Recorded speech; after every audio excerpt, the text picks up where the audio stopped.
بسم الله الرحمن الرحيم. الحمد لله رب العالمين والعاقبة للمتقين ولا عدوان إلا على الظالمين، والصلاة والسلام على سيد الأنبياء والمرسلين نبينا محمد وعلى آله وصحبه ومن تبعهم بإحسان إلى يوم الدين. أما بعد، قال الله تعالى: أطيعوا الله وأطيعوا الرسول. وقال تعالى: فليحذر الذين يخالفون عن أمره أن تصيبهم فتنة أو يصيبهم عذاب أليم. لوگوں کو ڈر جانا چاہیے رسول اللہ کی مخالفت کرنے سے کام میں کہ ان کو فتنہ پہنچ جائے یا عذاب علیم پہنچ جائے. پیارے بھائیو، السلام علیکم ورحمۃ اللہ وبرکاتہ. آج اللہ نے چاہا تو آپ کے سامنے تجارت سے متعلق جو باتیں پیش کر رہے تھے اس میں سے آج بھی کافی اہم باتیں آپ سنیں گے، اور اللہ نے چاہا تو اس کے بعد والے جمعے میں ممکن ہے جدید مسائل، اور کوشش ہوگی کہ اس کے بعد جمعے میں یہ بات مکمل ہو جائے. اللہ تعالیٰ مجھے اور آپ کو دین کی صحیح سمجھ عطا فرمائے، دین کے فہم عطا فرمائے. سب سے پہلے اللہ رب العالمین توحید کی سمجھ دے کہ اللہ کی ذات کے ساتھ کوئی شریک نہ ہو، عبادت اللہ کے لیے، اور اطاعت اللہ کے بعد اس کے رسول صلی اللہ علیہ وسلم کے لیے. محمد مصطفیٰ صلی اللہ علیہ وسلم کی اطاعت ہو، اللہ کی عبادت ہو. تو بھائیو، دین کا فہم اور تجارت، اس کے معاملے میں بھی ہمیں فہم حاصل کرنا چاہیے. من یرید اللہ بہ خیرا یفقہہ فی الدین. جس کے ساتھ اللہ بھلائی کا ارادہ کرتا ہے اس کو دین کی سمجھ دیتا ہے. جب ہم یہ سمجھ حاصل کر لیں گے تو پھر حلال و حرام میں فرق کر سکیں گے، حرام سے بچیں گے اور حلال روٹی کی طرف آئیں گے. اور جب حلال روٹی اور روزی اللہ کے فضل و کرم سے ہم اختیار کریں گے تو ہماری عبادت بھی قبول ہوگی. نہیں تو عبادت قبول نہیں ہوتی، دنیا میں بھی انسان تباہی اور بربادی اس کا مقدر بنتی ہے. بھائیو، تجارت سے متعلق ایک مسئلہ بہت اہم ہے، وہ بھی سنتے جائیے، بلکہ کئی مسئلے میں انشاءاللہ آپ کے سامنے آج بیان کریں گے. حدیث ہے نبی کائنات صلی اللہ علیہ وسلم کی اس مسئلے سے متعلق کہ نہا رسول اللہ صلی اللہ علیہ وسلم من الملامسۃ والمنابذۃ فی البیع. نبی کائنات صلی اللہ علیہ وسلم نے خرید و فروخت میں ملامسہ اور منابذہ سے منع فرمایا ہے. اب آپ حضرات کہہ رہے ہوں گے کہ ملامسہ اور منابذہ کیا ہے؟ بھائیو، ملامسہ، آدمی کوئی چیز خرید رہا ہو تو خریدتے ہوئے صرف اس چیز کو ہاتھ لگا دیتا ہے. بیچنے والے کے اس چیز پر مثلا کپڑا ہے، بس ہاتھ لگا دیا. دن ہے یا رات، اس کو الٹ پلٹ کے اچھی طرح اندر باہر سے نہیں دیکھتا، بس یہ میرا ہے، یہ میں نے خرید لیا. یہ ملامسہ. اور منابذہ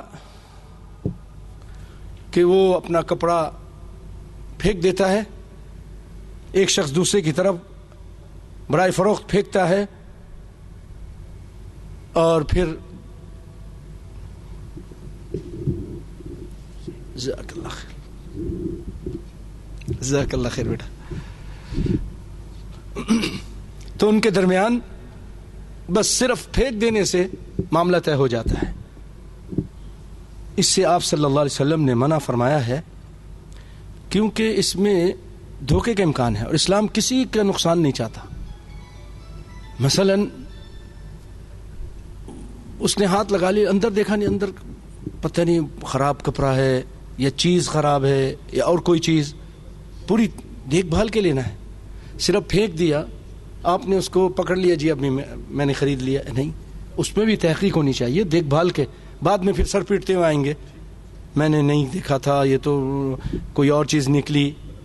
یہ تم نے تو پہلے غلط کیا نا. شروع میں ایسا ہوتا، اسلام نے اس سے منع کیا ہے.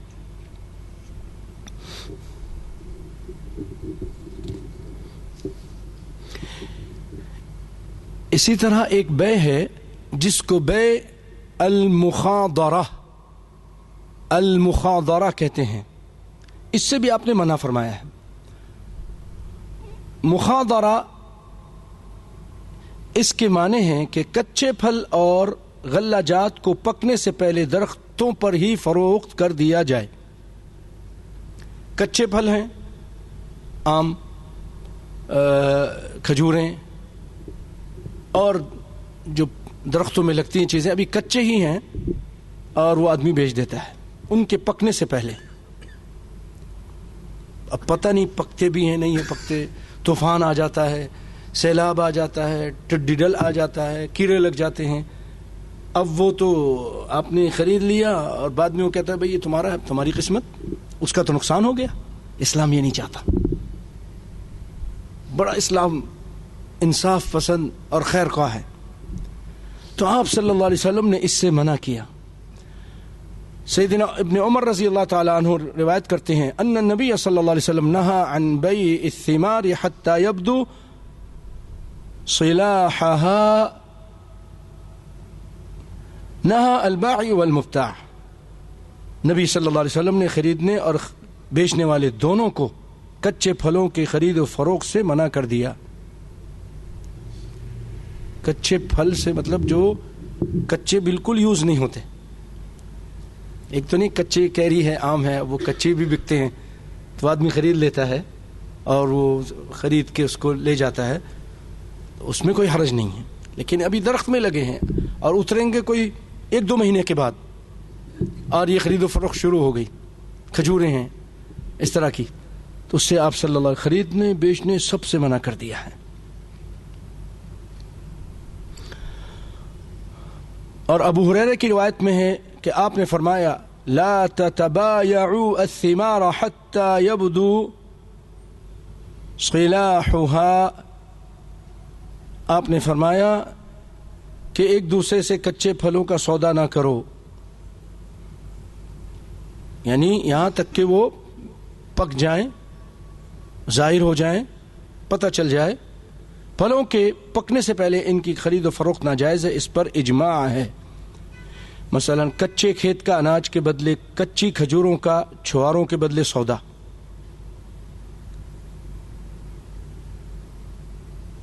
کچے کھیت، بھئی یہ میری کھیت ہے، ابھی اس میں کونپلے لگ رہی ہیں تو ٹھیک ہے آپ مجھے 10 من گندم دے دو اور اس میں جو آئے گا یہ آپ کا، 10 آئے 20 آئے 40 آئے آپ کا، اس سے بھی منع کیا۔ کھجوریں درخت میں ابھی کونپنے نکل رہی ہیں یا پھول آ رہے ہیں یا تھوڑے تھوڑے ابھی نکل کے آئی ہیں تو جی ٹھیک ہے، تاجر آتا ہے کہتا ہے ٹھیک ہے میں یہ سارا خرید لیتا ہوں اور تم کو میں چھوارے دے دیتا ہوں۔ آپ صلی اللہ علیہ وسلم نے منع کیا۔ دونوں کا اس میں فائدہ ہے اور دونوں کو نقصان سے بچایا گیا ہے۔ مثلا آپ خریدنے کے لیے جاتے ہیں اور آپ درختوں کو دیکھ کر کہتے ہیں ٹھیک ہے 10 من چھوارے دیتا ہوں اور اس میں جو پھل آئے گا وہ میرا ہے۔ اللہ اکبر، بعد میں ایسا ہوا کہ اس کے اندر 40 من پیدا ہو گئی، 40 من اس کے اندر چھوارے نکل آئے یا اس جتنے، اب یہ ہاتھ ملتا رہے گا بیچنے والا، یار میں نے تو نقصان ہو گیا، میں تھوڑا صبر کر لیتا، 30 من کا نقصان ہو گیا۔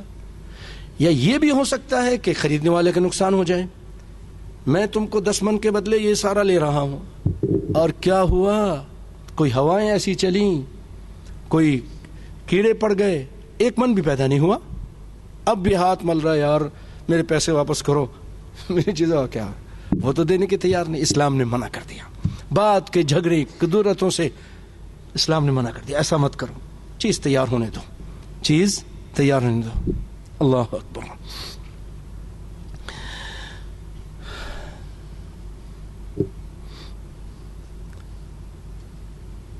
اور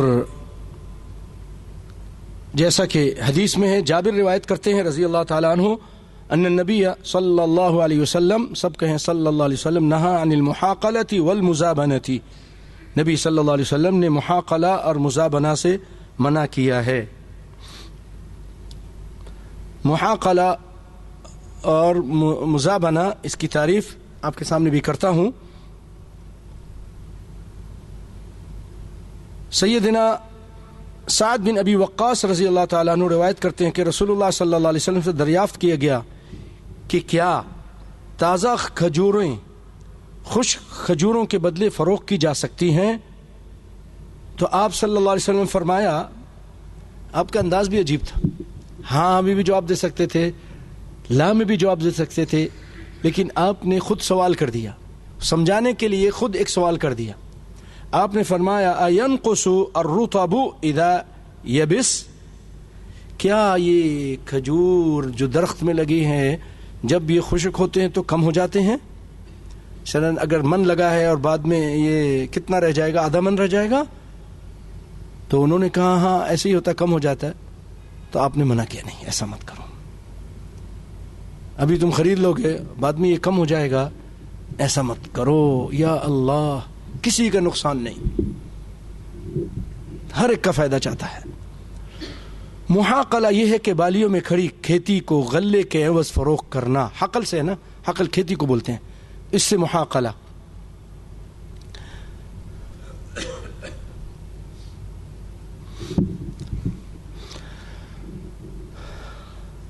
اور مزابنہ کہ درختوں پہ لگے ہوئے پھل کو اسی جنس کے اتارے ہوئے خشک پھل کے عوض فروخت کرنا.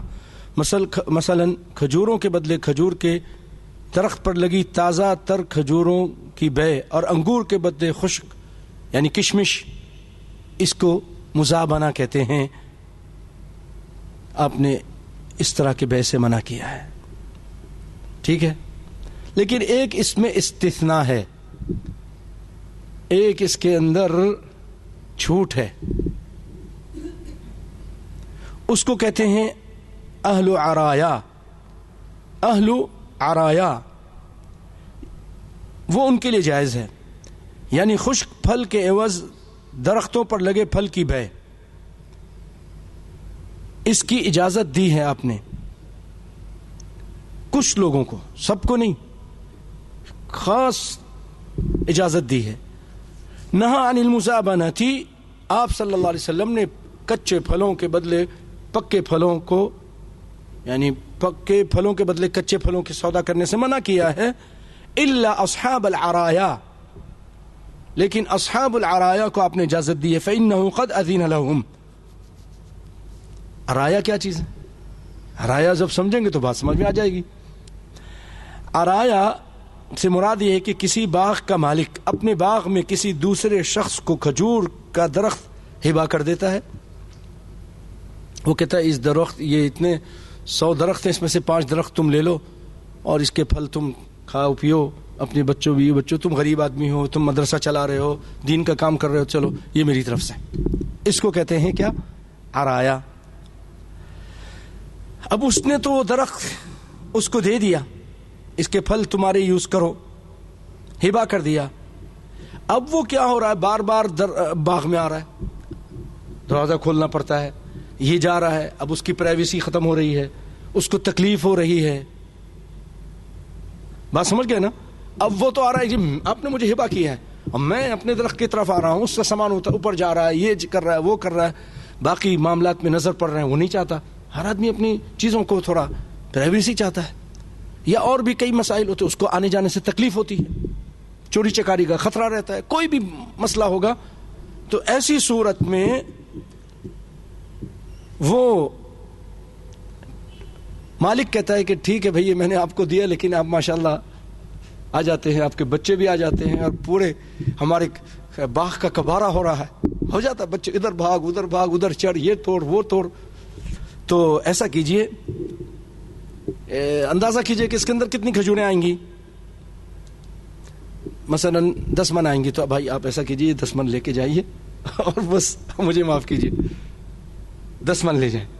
یہ اس کے بدلے میں جائز ہے اس کے لیے. تو اس صورت میں وہ اتری ہوئی کھجوروں کے عوض اپنے درخت واپس خرید سکتا ہے. ٹھیک ہے، آپ مجھے واپس دے دیجئے، اور یہ اس کی جتنا پھل ہے یہ آپ لے جائیے اتر کے، جو اس کے ابھی درخت میں نہیں آئی ہیں. فی الواقع عرب قحط اور خشک سالی کے ایام میں اپنے باغات میں سے ماشاءاللہ ایسے لوگ تھے فقیروں مسکینوں کے لیے درخت کو چھوڑ کر پھل صدقات کی صورت میں دے دیا کرتے تھے، یہ فلاں کے لیے، ایسے لوگ تھے. اللہ اکبر.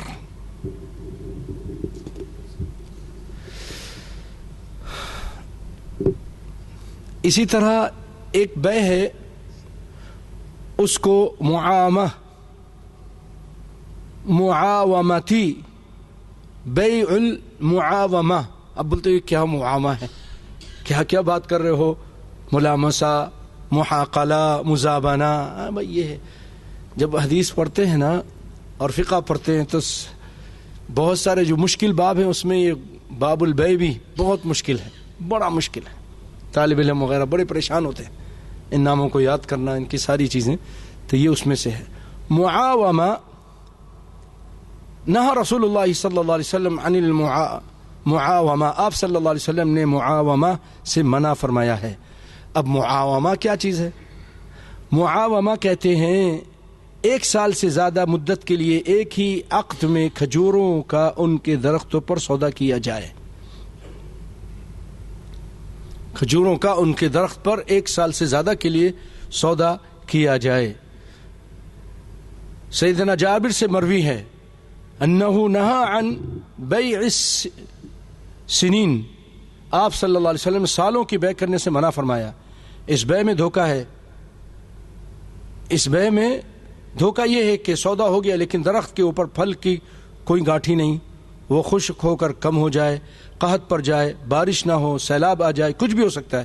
اس لیے جب پھل اترا ہوا ہو، سامنے موجود ہو اور معلوم وزن کے ساتھ ماپ تول کر کے بیع کی جائے تب درست ہے، ورنہ پھر صحیح نہیں.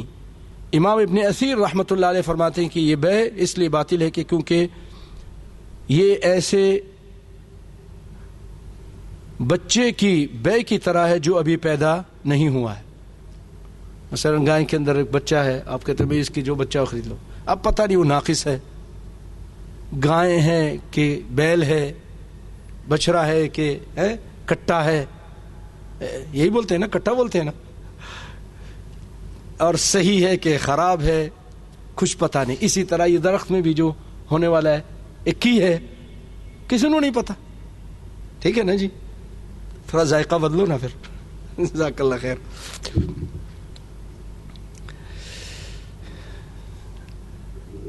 اور بھائیو پچھلی مرتبہ بیان کر دیا تھا، ایک بیع ہے کہ آدمی بغیر وزن کے سامان خرید لیتا ہے. نہا رسول اللہ صلی اللہ علیہ وسلم ان بیع الصبرۃ، ڈھیری کا سودا کرتا ہے، من التمر لا يعلم مکیالها بالکیل المسمى من التمر. رسول اللہ صلی اللہ علیہ وآلہ وسلم، پیار سے کہو صلی اللہ علیہ وسلم نے کھجور کے ایسے ڈھیر کا سودا کرنے سے منع فرمایا ہے جس کا کھجور ماپنے کے معروف پیمانے سے ماپا نہ گیا ہو. تو اس سے معلوم ہوا کہ غلہ یا کسی بھی جنس کا ناپے اور تولنے کے بغیر سودا کرنا جائز نہیں. تولنے کی چیز ہو تو اسے ضرور تولنا چاہیے، اگر ماپنے کی چیز ہو تو اسے ضرور ماپ کر، وزن کر کے، ناپ کر، یا اگر جیسے ایک ہوتی ہے پیمانہ، اس کے ساتھ کر کے پھر وہ خرید و فروخت اس کی جائز ہے. پیارے بھائیو، اس کے بعد آئیے ایک کچھ اور اہم مسئلے بیان کرتے ہیں کہ حلال تجارت اور کچھ ناجائز تجارتیں. آپ کے سامنے پچھلی مرتبہ کچھ ناجائز تجارتوں کا ذکر کیا تھا، آلات موسیقی کا بیچنا، بتوں کا بیچنا، شیو کا کام کرنا، داڑھی کاٹنے کا، دکانیں کھولی ہوئی ہیں. آئیے اسی کو کچھ اور آگے بڑھاتے ہیں. حلال کام کیا ہے، جائز اور حلال بیع. پہلے اس کی علماء کی تعریف آپ کے سامنے رکھتے ہیں اور نبی کی حدیث آپ کو سناتا ہوں. صحیح حدیث ہے کہ آپ صلی اللہ علیہ وسلم فرمایا، ہر بیع مبرور کو نبی صلی اللہ علیہ وسلم پاکیزہ حلال کمائی قرار دیا ہے. بیع ایسی خرید و فروخت جو نیکی پر مبنی ہو اس کو حلال کمائی آپ نے قرار دیا ہے. اور بیع مبرور سے مراد ایسی تجارت اور خرید و فروخت جو خلاف شرع نہ ہو، اسلام اور قرآن و سنت کے خلاف نہ ہو، جس میں کسی قسم کا جھوٹ، فریب، دھوکہ، مکاری، جہالت، ضرر وغیرہ نہ ہو. بیع مبرور کی مزید توضیح کے لیے اہل علم کی چند اقوال آپ کے سامنے رکھتا ہوں. حافظ زین الدین مناوی رحمۃ اللہ علیہ بیع مبرور کے بارے میں کہتے ہیں بیع مبرور وہ ہے جس میں کسی قسم کا دھوکہ، خیانت نہ ہو، اور یہ ایسی تجارت جو شرعاً درست ہو، فاسد نہ ہو، وہ تجارت جو اللہ کے ہاں مقبول ہو اور اس کا ثواب دیا جاتا ہے. ابو عبید قاسم بن سلام فرماتے ہیں بیع مبرور وہ ہے جس میں جھوٹ اور کسی بھی گناہ کی آمیزش نہ ہو. ملا علی قاری رحمۃ اللہ علیہ حنفیوں کے بہت بڑے علماء ہیں، ملا علی قاری، اور انہوں نے مشکات کی شرح بھی لکھی ہے. بیع مبرور کہتے ہیں وہ ہے جو دھوکہ سے سالم ہو، یعنی سلامت ہو اور شریعت میں درست ہو. علامہ امیر صنعانی جو یمن کے بہت بڑے علماء عالم تھے، علماء میں سے تھے، اور جنہوں نے بلوغ المرام کی شرح لکھی ہے بہت زبردست، وہ کہتے ہیں بیع مبرور وہ ہے جس میں سودا بیچتے وقت جھوٹی قسم نہ کھائی جائے، جھوٹی قسم نہ کھائی گئی ہو اور نہ ہی کسی قسم کا دھوکہ دیا گیا ہو. آئیے اب کچھ اہم باتیں آپ کے سامنے اس بیع سے متعلق، حلال بیع جو اس سے متعلق رکھتے ہیں. بیع سلم یا سلم، یہ ایک ایسی بیع ہے کہ آدمی کوئی چیز کی قیمت پہلے ادا کر دیتا ہے، سودا کر لیتا ہے، اور سونا اور چاندی دے کر، اور ایک معلوم وقت مقرر کرتا ہے کہ اس ٹائم یہ میں چیز آپ سے لے لوں گا، جب تک آپ تیار کرو، بنا لو، ایسا کر لو، ویسا کر لو، لے آؤ، تم جا کے لا رہے ہو، تم تجارت کر رہے ہو، تو فلاں ٹائم میں تم سے یہ چیز لے لوں گا، تمہارے کارخانے میں تیار ہو جائے گی. جب تک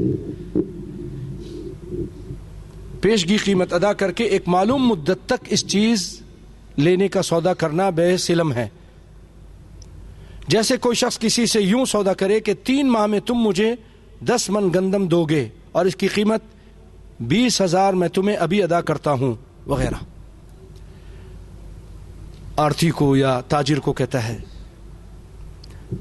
جو قیمت پہلے ادا کی جاتی ہے اس کو راس المال کہتے ہیں، اور جو چیز تاجر سے لی جاتی ہے تاخیر میں اسے مسلم فی کہتے ہیں.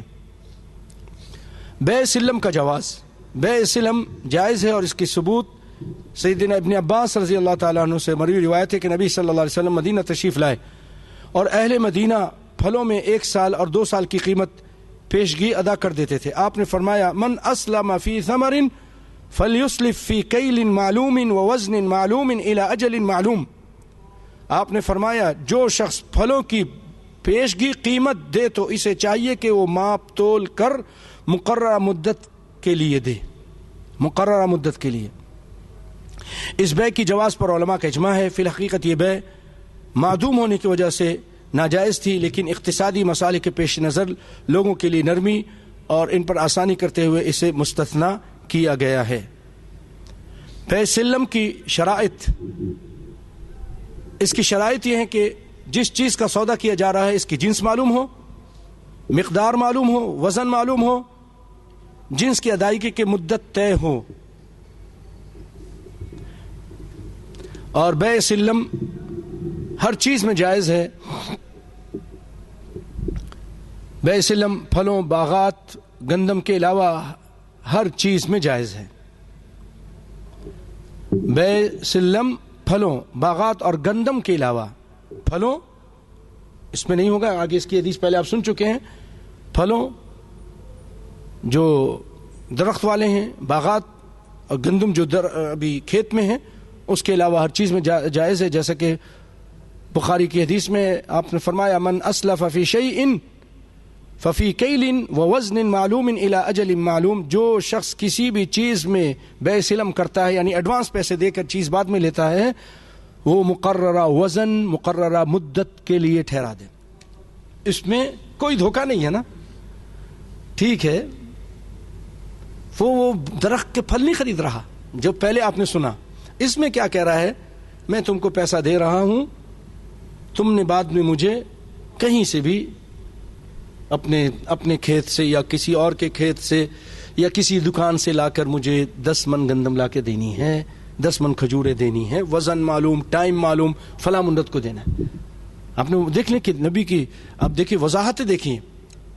اب کیا فرما رہے, وزن بھی معلوم ہو, ٹائم بھی معلوم ہو, کھیل بھی معلوم ہو. پیمانہ ہے, پین ایک ہوتا ہے نا, کچھ چیزیں پیمانے میں, جیسے ہمارے یہاں وہ دودھ کے لیے ہوتا ہے نا وزن کرنے کے لیے, پہلے زمانے میں گھروں پہ ہوتا تھا وہ بنا ہوا مٹی کا یا دیسی چیز کا وزن کرنے کے لیے, ہاں لکڑی کا, تو اس کو کہتے ہیں کیل. اور وزن تو وزن آپ کو معلوم ہے, ادھر چیز رکھی جائے, بٹا رکھا جائے ادھر وہ, اور ٹائم اس کا معلوم ہو. پیارے بھائیو, اس کے بعد آ جاتے ہیں اچھا بے سلم سے ملات. ایک اور بات سن لیجئے, بے سلم کے دوران مقررہ جنس جب تک اپنے قبضے میں نہ لے لی جائے اس میں کسی قسم کا تصرف کرنا جائز نہیں. اگرچہ اس معنی کی روایت تو ضعیف ہے, لیکن وہ تمام صحیح روایت اس مسئلے کے ثبوت ہیں جن میں قبضہ سے پہلے سودا فروخت کرنے سے منع کیا گیا ہے.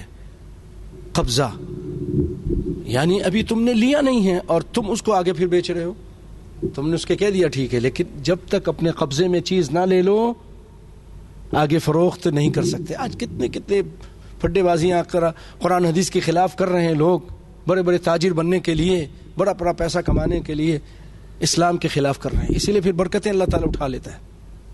آگے چلتے ہیں. شراکت سے متعلق کچھ اہم باتیں سنیے. شراکت کس کو کہتے ہیں, اس کا مفہوم کیا ہے؟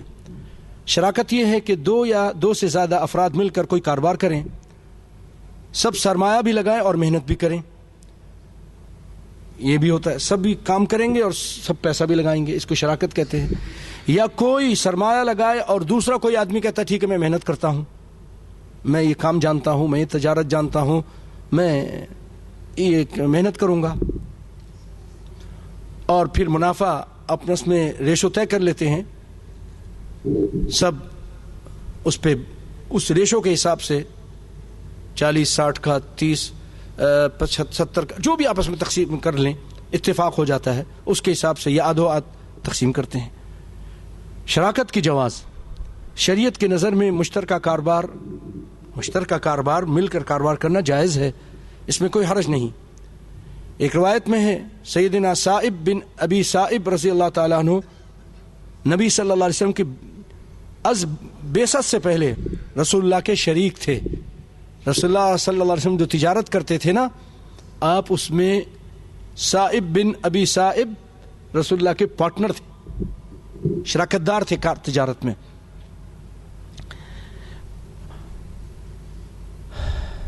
فتح مکہ کے دن جب تشریف لائے تو آپ نے کہا جاہلیت میں آپ میرے بہترین شریک تھے, نہ مجھے آپ فریب دیتے تھے نہ مجھ سے جھگڑا کرتے تھے. ایک دوسری روایت میں ہے سیدنا زید بن ارقم اور سیدنا برا بن عازب رضی اللہ تعالیٰ عنہ چاندی خریدنے میں ایک دوسرے کے شریک تھے. نبی صلی اللہ علیہ وسلم کے صحابہ کرام نبی بننے کے بعد, بعثت کے بعد, یہ نبی کائنات کے زمانے میں آپس میں چاندی کے خرید و فروخت میں شراکت دار تھے. بخاری کی روایت ہے. اور نبی کے سامنے جو کام کیا جائے اور اس کو آپ منع نہ کریں, اس کو کہتے تقریر. اس بات کر دیتے ہیں, اس کا اقرار کر لیتے ہیں, تو یہ تقریری حدیث کہلاتی ہے, سنت کہلاتی ہے. ایک ہوتی ہے قولی, ایک فعلی اور ایک تقریری. لیکن شراکت کی کچھ شرائط ہیں. کاروبار کے ہر مشترکہ صورت خواہ قدیم ہو یا جدید اگر درج ذیل شرائط پر پوری اترتی ہوگی تو جائز ہوگی. نمبر 1, اس میں نفع اور نقصان دونوں کا احتمال ہو. آج کیا ہو رہا ہے بینک میں؟ نفع ہی نفع آ رہا ہے. کیوں ڈاکٹر صاحب؟ صرف نفع ملتا ہے, نقصان نہیں دیتے وہ, ان کے یہاں نقصان کا تصور ہی نہیں. اور جی ہم نے ان کے ساتھ یہ کیا ہوا ہے, مزاربہ کیا ہوا ہے اور شراکت کی ہوئی ہے بینک کے ساتھ. حسبنا اللہ نعم الوکیل. نمبر 2, تمام کاروباری شرائط باہمی رضامندی سے طے کیے جائیں. یہاں کیا ہوتا ہے, بینک والے اپنی مرضی سے جو شرائط مقرر کرتے ہیں, اتنا دیں گے جی اور یہ کریں گے جی اور اب دیں گے, اتنے سال میں دیں گے. اللہ اکبر. 7% دیتے ہیں پورے سال میں, 5% دیتے ہیں پورے سال میں جا کر, اور وہی پیسہ آ کر آپ اچھی طرح تھوڑی ہمت کر کے خود ہی کوئی کاروبار شروع کر دو اللہ کے فضل و کرم سے, تو اللہ کے فضل و کرم سے ہر مہینے اتنا منافع ملتا ہے, اس سے بھی زیادہ ملتا ہے, اس سے بھی زیادہ ملتا ہے. ہمت چاہیے نا. اسلام سرمایہ کاری کی رغبت دلاتا ہے. پیسے کو آپ بس بڑے بڑے سیٹھوں کو دے دیا, ایک ہی آدمی امیر بنتا جا رہا ہے. نہیں, خود بھی کرو. جب آپ خود کرو گے آپ بھی امیر ہوگے, آپ کے ساتھ جو لوگ کام کریں گے وہ بھی امیر ہوں گے. لوگوں کی بھوک افلاس جو ہے نا ختم ہوگی, لوگوں کے اندر خوشحالی آئے گی. اسلام اسی لیے پیسہ کو جمع کرنے سے اور اس کے اوپر بس جمع کر کے رکھ دینے سے منع کیا ہے. زکوٰۃ کا اس کو دو, اور آپ نے فرمایا یتیم کے پیسے کو بھی زکوٰۃ پہ لگاؤ, اس پہ لگاؤ. تجارت میں ایسا نہ ہو کہ اس کو زکوٰۃ ہی کھا جائے. ہر سال زکوٰۃ دیتے دیتے 40 سال کے اندر یا 20-30 سال کے اندر بہت اس کا کم ہو جائے گا. اس کو تجارت پہ لگاؤ, اس کے ساتھ تجارت کرو تاکہ اس کا پیسہ یتیم کا اس کے بڑے ہونے تک ختم نہ ہو جائے. اللہ اکبر, اللہ اکبر. اس سے یہ بھی ہے کہ یتیم کے مال پہ بھی زکوٰۃ دینی پڑے گی, اور سرمایہ کاری کرو. اللہ اکبر بھائیو, یہ اسلام ہمیں کہتا ہے. لیکن ہم لوگوں نے کیا ہو گیا ہے کہ یہ یورپ کا جو نظام آیا نا, وہ اس نے پہلے تو ہم کو غلام بنایا, جسمانی طور پہ غلام بنایا, بعد میں ذہنی طور پہ غلام بنا کے اب چلے گئے, اور ہم ابھی تک غلام ہیں. ہم اتنا اب ڈرتے ہیں کہ یار ہمارا بچہ اتنا پڑھ لکھ گیا, نوکری نہیں کرے گا تو کھائے گا کہاں سے. آپ دیکھو کتنے ایسے لوگ ہیں اللہ کے, یہ سب ہم سب اس میں شامل ہیں. ہم سمجھتے ہیں کہ نوکری ہے تو یہی ہمارا خدا ہے, ہم کو روٹی ملے گی. یار اگر نوکری نہیں ہے تو بیوی بھی پریشان, بچے بھی پریشان, بھوکے مر جائیں گے. ارے روٹی دینے والا آسمان پہ ہے. وَرِزْقُكُمْ فِي السَّمَاءِ وَرِزْقُكُمْ فِي السَّمَاءِ. اللہ پہ توکل کرو. ایسی قومیں ہیں انہوں نے تجارت کو اپنایا, تھوڑے سے چیز سے تجارت شروع کی, چھولے بیچنے سے, ٹھیلے سے شروع کی, آج ان کی بڑی بڑی بلڈنگیں ہیں. یہاں پر ایک ہے بھائی کے نام سے مشہور ہے, دادا بھائی, بڑی بڑی بلڈنگ ہے. اللہ اکبر, اللہ اکبر. بڑی برکت ہے. ہمت چاہیے, ہمت. ایک مرتبہ فیل ہوتا ہے, پھر فیل ہوتا ہے, تیسری مرتبہ تو کامیاب ہوگا نا, ہو جائے گا.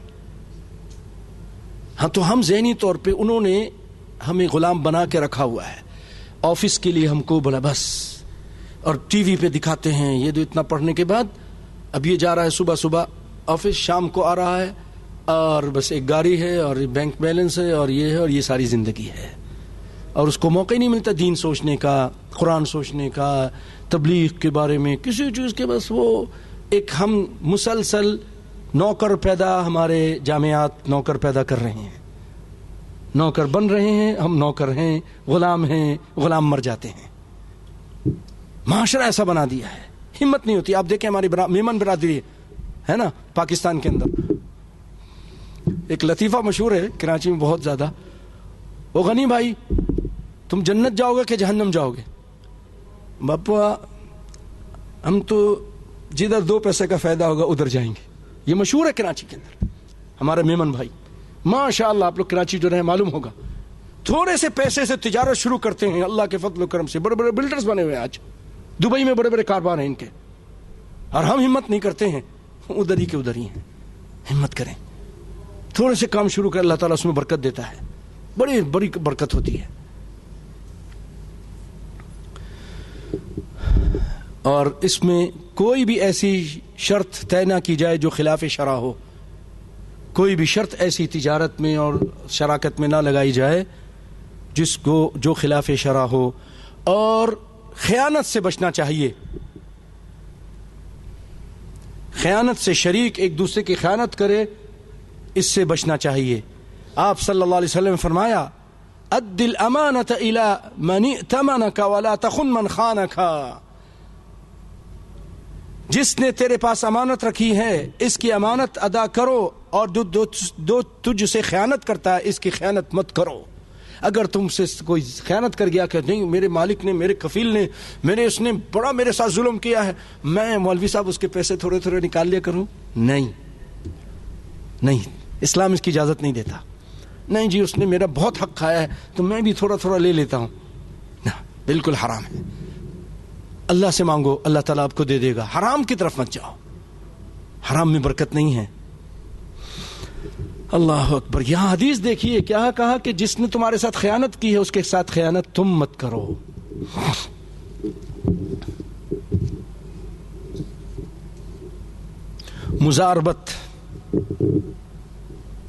مزاربت آج عام ہے، جائز ہے. یہ مزاربت یہ ہے کہ سرمایہ ایک شخص کا ہو اور محنت دوسرے شخص کی، اس شرط پر کہ منافع دونوں میں طے شدہ شرائط کے مطابق تقسیم کیا جائے گا، اور تجارت کے خسارے میں مالی نقصان صرف مال کے مالک کا ہوگا اور عامل کو اپنی محنت اور جد و جہد کا نقصان ہوگا. مزاربت بھی دراصل شراکت کی ہی ایک قسم ہے. فرق صرف اتنا ہے کہ شراکت میں تمام شرکاء سرمایہ بھی لگاتے ہیں اور محنت بھی کرتے ہیں، جبکہ مزاربت میں سرمایہ ایک کا ہوتا ہے اور محنت دوسرے کی. مزاربت کا جواز یہ جائز ہے کہ نہیں ہے؟ متعدد دلائل سے مزاربت کا جواز ثابت کیا جاتا ہے، جن میں سے چند ایک ہی ہیں. سیدنا حکیم بن حزام صحابی ہیں رضی اللہ تعالیٰ عنہ، جب کسی کو مزاربت پہ اپنا سرمایہ دیتے تھے تو شرط لگاتے تھے کہ میرے مال سے حیوان کی تجارت نہ کرو گے. تم تاجر ہو، ٹھیک ہے، میں تم کو اتنا 1 لاکھ دیتا ہوں دینار، اس سے کرو، حلال کام کرو، لیکن جانوروں کے کام نہیں کرنا. انہوں نے پہلے تجربہ کیا ہوگا، جانوروں میں نقصان ہو جاتا ہوگا، جانور مر جاتے ہوں گے، یہ کام نہیں کرنا. اگر تم نے یہ کام کیا تو تم ذمہ دار ہو میرا، یہ پیسہ اگر نقصان ہوا تو. بات سمجھ رہے نا؟ شرط لگا دی کہ یہ کام نہیں کرنا، یہ کام نہیں کرنا، یہ کام نہیں کرنا، یا کہہ دیا یہ کام کرنا ہے. بس میں تم کو پیسہ دیتا ہوں کہ تم نے صرف کتابوں کو فروخت کرنا ہے، اسٹیشنری کی دکان کھولنی ہے، یہ چاول لا کر بیچنا ہے. بس اگر اس کے علاوہ کرو گے تو تم ذمہ دار ہو نقصان میں، میں ذمہ دار نہیں ہوں. یہ ہے مزاربت. تو شرط لگا دیتے تھے میرا مال سمندر میں نہیں لے کے جاؤ گے. شاید ان کو تجربہ ہو کہ سمندر میں جہاز ڈوب جاتا ہے تو نقصان ہو جائے گا، تو پہلے سے. اسی طرح سیلابی جگہوں پہ نہیں لے کے جاؤ گے، اگر ایسا کیا تو میرے مال کے ضامن اور ذمہ دار تم ہو. صحیح ارواء الغلیل، دارقطنی، بیہقی. یہ ہے مزاربت. واضح بھائیو؟ اس بے کی مشروعیت کی دلائل، یعنی اس تجارت کی مشروعیت کے دلائل میں سے اجماع بھی ہے، کیونکہ صحابہ کی کثیر تعداد یتیم بچوں کے اموال مزاربت پر دیتی تھی. نبی کی بات پر عمل کرتے ہوئے صحابہ کرام یتیموں کے مال کو تجارت میں لگا دیتے تھے، مزاربت پہ. تم تاجر ہو، یہ میرے یتیم بچوں کا مال ہے، میرے بھائی کا یا فلاں کے بچے ہیں ان کے یتیم ہو چکے، یہ تم اس پہ لگا دو، تجارت کرو. امام بخاری رحمۃ اللہ علیہ اپنے مال کو مزاربت پہ دیتے تھے. خود نہیں کرتے تھے، صرف دین کا کام کرتے تھے، صرف دین کا کام کرتے. اللہ تعالیٰ پھر برکت بھی دیتا ہے دین کے کام کرنے والوں کو. اس طرح ان کے باپ بہت امیر تھے، ان کا پیسہ ان کے پاس ہوتا تھا، اور پھر وہ اس طرح مزاربت دے دیتے، کبھی خود کر بھی لیتے تھے. ایک چھوٹا سا واقعہ سناتا ہوں ان کی نیت کا. میں نے اپنے گھر والوں کو بھی ایک مرتبہ سنایا تھا. ایک مرتبہ انہوں نے کہیں سے سامان منگوایا. امام بخاری، آج ملا مولوی بہت کم ہی تجارت کرتے ہیں نا، کرنا چاہیے. اچھے مولانا احسان الہی ظہیر رحمۃ اللہ علیہ بہت بڑے تاجر بھی تھے، کتابوں کی بھی تجارت، اس کے علاوہ مشینوں کی تجارت، اور بھی. اللہ تعالیٰ ان کو غریق رحمت کرے، آمین یا رب العالمین. تو امام بخاری کے پاس کوئی سامان آیا کہیں سے. اب اس شہر کے تاجر آگے سارے ہمیں بیچ دیجئے، ہمیں بیچ دیجئے، اتنا دیتا ہوں میں. مثلا پر پیس میں آپ کو 50 5 دینار دے دیتا ہوں پر پیس. ایک بات کر رہا ہوں, سپوز کیجیے اس کو 2-3 آدمی آئے, ایک آدمی آیا تو آپ نے دل میں نیت کر لی اس کو دے دوں گا. آپ نے دل میں نیت کر لی, ان کی نیتوں کا اپنا خیال رکھتے تھے اس قدر, صرف نیت کی ہے, بات بھی نہیں کی, کوئی جواب بھی نہیں دیا. مثلا اس نے کہا کہ میں آپ کو 6 دے دیتا ہوں, میں ہر پر پیس 6 دیتا ہوں. اپنے دل میں وہ چلا گیا, آپ نے دل میں نیت کی اس کو دوں گا, کو شاید شکل سے اچھا لگا ہو, نیکس والے نظر آیا ہو. اب اس کے بعد ایک اور آیا, میں 10 دیتا ہوں, ایک آیا 15 دیتا ہوں, ایک اتنا. نہیں بھائی نہیں, بھائی آپ کو کیا ہو گیا ہے, کوئی اور آپ کو اس سے زیادہ دے رہا ہے شہر میں؟ کہا نہیں یہ بات نہیں ہے, میں نے کل جو لوگ آئے تھے ان میں سے ایک آدمی نے جب قیمت پیش کی تو میں نے دل میں نیت کر لی اس کو دوں گا. اب میں اپنی نیت خراب نہیں کرتا, توڑتا نہیں ہوں, میں اسی کے دیتا. اللہ اکبر اللہ اکبر. مال کے لالچی لوگ نہیں تھے. یہی امام بخاری رحمۃ اللہ علیہ ایک مرتبہ سفر کر رہے تھے, تاریخ ان کی پڑھیے, سیرت پڑھیے. اللہ اکبر. اللہ تعالیٰ سے دعا ہے کہ اللہ تعالیٰ ہمیں ان کی اس محنت جو انہوں نے کر کے گئے ہیں اس سے فائدہ اٹھانے کی توفیق عطا فرمائے. ہمیں اور ہمارے بچوں کو بھی اللہ تعالیٰ اس دین کی راہ پہ لگا دے. آمین بولیے, آمین یا رب العالمین. قرآن پڑھنے, حدیث پڑھنے اور اس کی نشر و اشاعت کے لیے ہم اللہ تعالیٰ ہمیں چن لے. آمین یا رب العالمین. اللہ تعالیٰ دنیا بھی دیتا ہے, دنیا میں بھی کمی نہیں کرتا, آخرت تو ہے ہی اس کا. تو ایک مرتبہ کشتی پہ سفر کر رہے تھے اور آپ کے پاس کوئی 100 یا 200 دینار تھے, شرفیاں تھیں, کچھ پیسے تھے.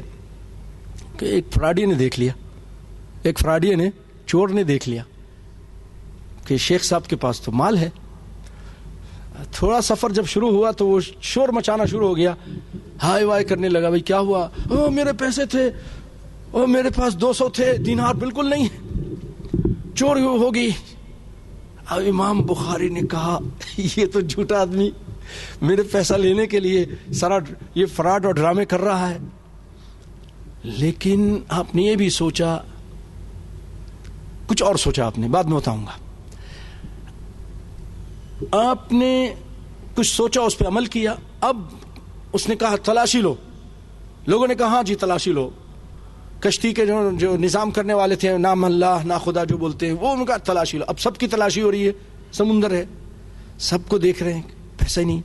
سب کو, امام بخاری کے پاس بھی آئے, ان کے پاس بھی کوئی پیسہ نہیں, تھیلی سامان ہر چیز چیک کر لیا, پیسہ نہیں ملا. بات آئی گئی ہو گئی, ختم ہو گئی, سب خاموش ہو گئے. بعد میں چور آتا ہے, ریاض بھائی آ کے کہتا ہے حضرت آپ کے پاس تو وہ 200 تھے, میں نے دیکھے تھے, ہیں وہ کہاں گئے؟ کہ لے گئے. اللہ تم نے جب یہ کچھ کیا, میں نبی کی حدیثیں بیان کرتا ہوں, نبی کی حدیثیں لکھتا ہوں, میں ان راویوں کو لیتا ہوں جن پر خیانت کا کوئی بھی الزام نہیں ہے. میں اگر آج اگرچہ یہ جھوٹی بات ہوتی, جھوٹا الزام ہوتا, مجھ پر لگ جاتا اور تم نے جھوٹا دعویٰ کیا تھا اور پیسہ مجھ سے نکل جاتا, لوگ کہتے کہ امام بخاری خائن تھا, دنیا میں اس نے خیانت کی, تو اللہ کے معاملے میں بھی اور دین میں بھی خیانت کر, میں نے وہ پیسہ سمندر میں پھینک دیا تھا. نبی کی حدیث میں آنچ آنے سے بچانے کے لیے ان پیسوں کو آپ نے 200 یا اس زمانے کے دینار, آج کے 1 دینار وہ تقریباً, میں نے ایک مرتبہ حساب کر کے بتایا تھا کہ تقریباً 70-80 دینار کے برابر ہے. ہاں, اس زمانے کا 4.25 گرام کا ہوتا تھا وہ 1 دینار, سونے کا 4.25. اب بتائیے 1.25 کتنے کا ہوگا؟ 60 دینار کا بھی, اب سونا سستا ہو گیا نا, 60-50 کا ہوگا 1 دینار. وہ سب آپ نے سمندر میں پھینک دیا کہ میں صرف اس لیے کہ مجھ پہ الزام نہ لگ جائے, کہ امام بخاری پر الزام لگا تھا, مجھے پتا تھا کہ تو جھوٹا ہے. لیکن بعد میں آنے والے تو یہ نہیں سب دیکھیں گے نا. اللہ اکبر اللہ اکبر. اللہ تعالی ہمیں دین کی خدمت کرنے کے لیے چن لے اور اس کی توفیق عطا فرمائے. تو بھائیو, اس میں اجماع ہے صحابہ کرام میں, سیدنا حکیم بن حزام, عبداللہ بن مسعود, عبداللہ بن عباس, سیدنا جابر, ابو موسیٰ اشعری, ابن عمر, سیدنا عثمان, سب سے یہ چیز ثابت ہے. ابن حزم بہت بڑے عالم گزرے ہیں، وہ فرماتے ہیں دور نبوی میں اس بے کی موجودگی اور آپ کے اس پر اظہار تعجب نہ کرنا اس کی مشروعیت یعنی اس کے جائز ہونے کا واضح ثبوت ہے۔ البانی رحمۃ اللہ علیہ، سب کہیں رحمۃ اللہ علیہ، اس دور کے محدث، اس دور کے بخاری، اگر یہ کہوں تو کم نہ ہوگا۔ اللہ اکبر، اللہ اکبر۔ اللہ تعالیٰ ان سارے علماء پر کروڑوں رحمتیں اور برکتیں نازل فرمائے، آمین یا رب العالمین۔ جتنے بھی ہمارے یہ صحابہ کرام اور اس کے بعد تابعین، تبع تابعین، اور اس کے بعد فقہاء، محدثین، علماء، ائمہ اور دین کی خدمت کرنے والے ہیں، مجاہدین، نیک صالح لوگ، ان سب پہ اللہ تعالیٰ اپنی کروڑیں رحمتیں اور برکتیں نازل فرمائے اور ان کی قبروں کو نور سے بھر دے، ان سب کے درجات بلند فرمائے، اور اگر کسی کے کوئی گناہ ہے تو اللہ تعالیٰ معاف فرمائے، آمین یا رب العالمین۔ تو امام البانی رحمۃ اللہ علیہ فرماتے ہیں معاملات میں اصل جواز ہے، لہٰذا یعنی اس دنیا میں جو چیزیں ہیں ان میں اصل چیز حلت ہے، جو بھی معاملات ہیں اس میں بھی اصل چیز جواز ہے، لہذا کوئی ممانعت نہ ہونے کی وجہ سے یہ بے بھی درست ہے۔ ابن حجر فرماتے ہیں اگر مزاربت جائز نہ ہوتی تو آپ صلی اللہ علیہ وسلم اس سے منع فرما دیتے۔ ابن تیمیہ رحمۃ اللہ علیہ اس بے کی مشروعیت نص پر قائم اجماع کی وجہ سے ہے۔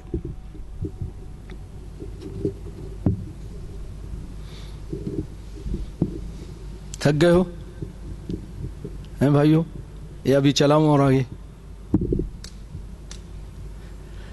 بولتے نہیں تسی؟ اشرف صاحب پھر جاگ رہے ہو آپ؟ چلو پھر سنو، سونا نہیں بس۔ بسم اللہ الرحمن الرحیم۔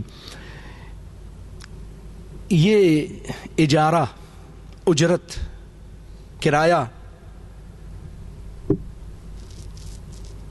یا ٹھیکے پر مزدوری، ٹھیکے پر مزدوری، اس کے بارے میں اسلام کیا کہتا ہے؟ اجارہ کسی چیز کو اجرت یا ٹھیکے پر دینے کو کہتے ہیں۔ اجارہ آج یہ بینک والے یہ بھی کرتے ہیں، بڑے طریقے سے کرتے ہیں۔ آپ قرض لینے جاؤ، مجھے چاہیے، جائیے جا کے دیکھیے، مجھے بھائی گھر خریدنے کے لیے چاہیے 5 لاکھ، 10 لاکھ چاہیے، 20 لاکھ چاہیے، مثلا 40 لاکھ چاہیے۔ اچھا آپ فلیٹ خرید رہے ہیں، ٹھیک ہے، تو ایسا کریں نا، یہ فلیٹ جو ہے نا بینک والے ایسے کرتے ہیں، اسلامی بینک والے۔ یہ فلیٹ ہم آپ سے خرید لیتے ہیں، ہم آپ کو دیا اور کاغذات ہمارے نام ہوں گے، اور پھر کرایہ دیں گے، آپ اس کا کرایہ دیں گے۔ یہ اس طرح کر کے جو ہے نا اجارہ شروع کر دیتے ہیں، اس کے کرایہ لیتے رہتے ہیں۔ اللہ اکبر، اللہ اکبر۔ اسلام کی بہت ساری اہم شروط اس کے اندر نہیں ہیں، انشاءاللہ جب آئندہ آپ بہت ساری باتیں سنیں گے۔ اس کا مفہوم بہت وسیع ہے۔ گھر یا دکان وغیرہ کرائے پر دینا، مقررہ اجرت پر کسی کو مزدور رکھنا، گاڑیوں کا کرایہ، ملازمت و نوکری، سب اجارہ میں شامل ہیں۔ سب یہ چیزیں اجارہ میں آتی ہیں۔ کیوں بھائیو، سن رہے ہیں نا یہ چیزیں؟ کہیں سنی ہوں گی، بہت کم، بہت کم۔ یہ اللہ کا فضل و کرم ہے ہم پر کہ اللہ تعالیٰ ہمیں توفیق دے رہا ہے کہ ہم یہ ساری چیزیں سن رہے ہیں، ورنہ آج آپ پاکستان جو وہ کافر ہے اور یہ کافر ہے اور یہ بھی مشرک ہے اور یہ بھی دین سے خارج ہے، یہی ایک دوسرے پر۔ بھائی اور بھی کام بھی تو ہے نا، بہت بھی مسئلے مسائل وہ بیان کرو نا، وہ نہیں بیان کرتے کچھ بھی۔ لوگ پریشان ہیں، یتیم بچے پریشان ہیں، طلاقیں ہو رہی ہیں، یہ ہو رہا ہے، وہ ہو رہا ہے، نرمی کی باتیں اور بہت ساری باتیں، سارے مسئلے مسائل ہیں، وہ نہیں رہ گیا ہے۔ بس یہ گستاخ رسول ہیں، یہ جی وہابی ہو گئے ہیں، یہ فلانی ہو گئے ہیں، ڈمکانی ہو گئے ہیں، یہی چل رہا ہمارے ملکوں میں۔ ایک موضوع مولوی صاحب کے پاس اور کوئی موضوع نہیں رہ گیا۔ حسبنا اللہ نعم الوکیل۔ اگر یہ مولوی لوگ ٹھیک ہو جائے نا تو اللہ کی قسم ہمارے ملک سے شرک بدعت ختم ہو جائے، امن و امان قائم ہو جائے، چوری چکاری ختم ہو جائے۔ آج یہ حال ہے کہ وہ خود کہتا ہے حضرت طلاق ہو گئی ہے۔ اچھا کوئی مشکل نہیں، پریشان ہونے کی ضرورت نہیں، ہم بیٹھے ہیں نا آپ کا علاج کرنے کے لیے۔ کیا کریں گے جی؟ آپ کی بیوی کو حلال کر دیں گے۔ آپ کی بیوی فکر ہی مت کرو، کل آپ کے لیے حلال ہو جائے گی، آپ لے آؤ بس۔ اللہ ماشاء اللہ، بڑے پہنچے ہوئے حضرت. ہاں ہاں ہمارے حلال سینٹر ہے, حلالہ سینٹر بنایا ہوا ہے لوگوں کی بیویوں کو حلال کرنے کے لیے. 1 رات اور 2 رات کی اس کی شادی کرا دیتے ہیں اور بعد میں کہتے ہیں لے جاؤ اپنی بیوی کو, ناپاک کر کے دے دیتے ہیں, حرام کر کے کام کر کے دے دیتے ہیں. نبی کائنات صلی اللہ علیہ وسلم فرمایا لعن اللہ المحلل والمحلل له, اللہ تعالیٰ لعنت کرے جس کے لیے حلالہ کیا جا رہا جو کر رہا ہے, دونوں پر لعنت ہے. اور پھر ہمارا مولوی جب یہ حدیث پیش کی جاتی کہتا ہے ہاں لعنت پڑ تو جائے گی لیکن بیوی حلال ہو جائے گی. لعنت ہو جائے کوئی مشکل نہیں, لیکن بیوی تو حلال ہو جائے گی, اس لیے لعنت کرتے ہیں. ایسے مولوی ہیں جب ان کے یہ مسئلے لائے جاتے ہیں تو وہ کہتے ہیں حلالہ کرو. مدرسے کے بچے ہیں, فلانے ہیں, مولوی فلاں مولوی کے پاس جاؤ, وہ ادھر بھیجتا ہے پارسل, وہ ادھر بھیجتے ہیں, ضرورت ہی نہیں ہے ان کو گھر بسانے کی. اللہ اکبر اللہ اکبر.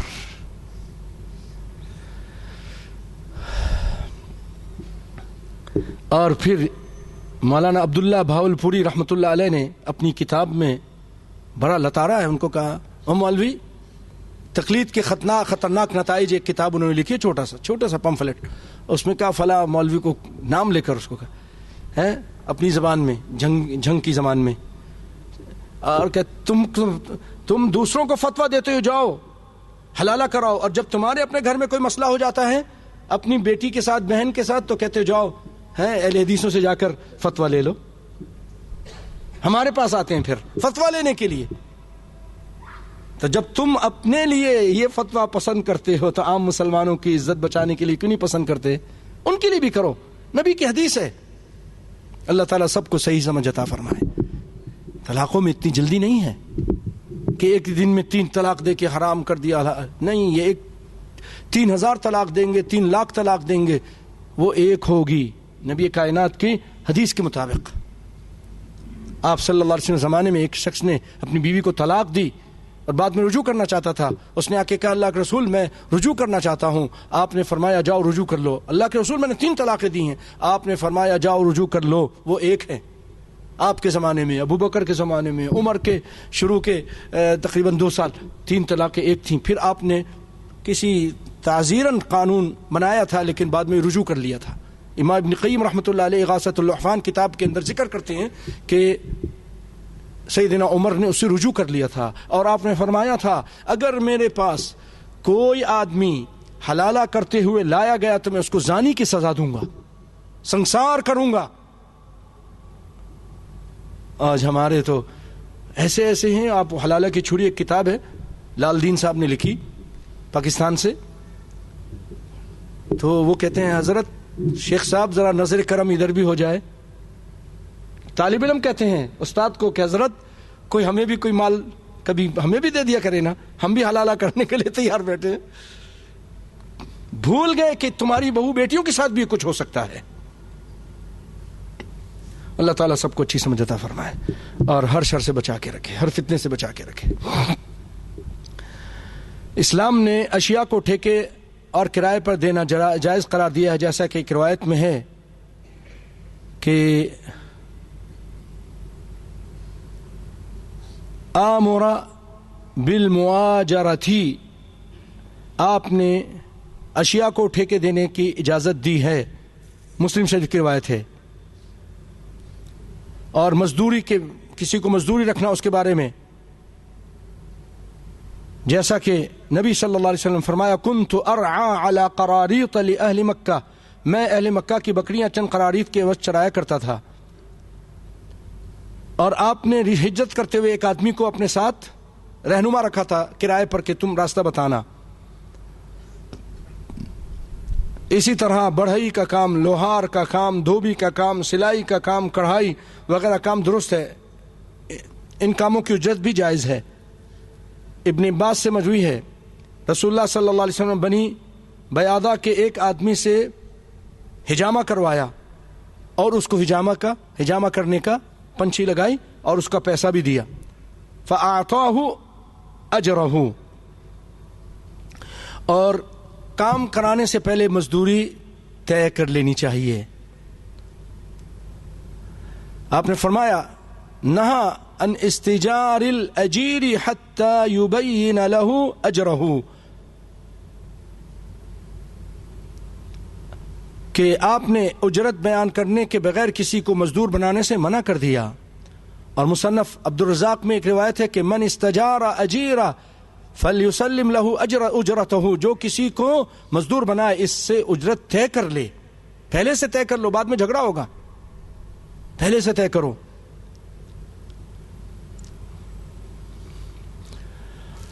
اور مزدور کو پوری اجرت دینی چاہیے جیسے آپ نے اس سے طے کیا ہے، اور کام کے فوراً بعد مزدور کو اجرت دے دینی چاہیے.